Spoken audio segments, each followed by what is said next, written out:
ئەمڕۆ ئێمە کۆبوونەوە لێرە بۆ ئەوەی ماڵاوەی ئەخیر و خواحافیزی ئەخیری لێ بکەین. دکتۆر ئەحمەد بامەڕنی یەکێکە لە تێکۆشەرە ناودارە ماندوونە ناسەکانی بادینان.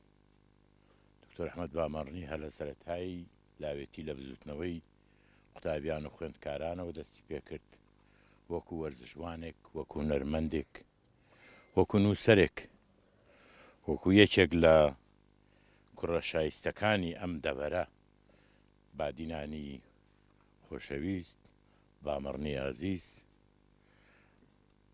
ئێمە لە چەند قۆناغێکی جیا لەگە کاک ئەحمەد یەکتریمان ناسی.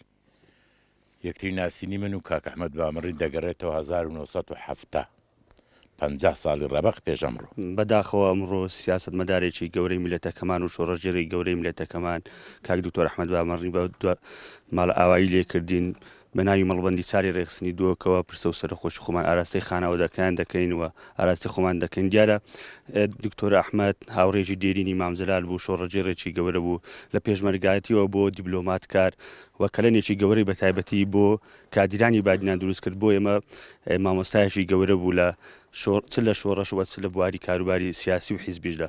ئێمە بە ناوی مەڵبەندی چاری ڕێخستنی دووەگۆ بە ناوی ماڵباتەوە سوپاسی برای بەڕێزمان کاک سعدی دەکەین کە ئەمڕۆ بە وەفدێکی باڵاوە هات بۆ ناشتنی تەرمی پیرۆزی کاک ئەحمەد بامەڕنی.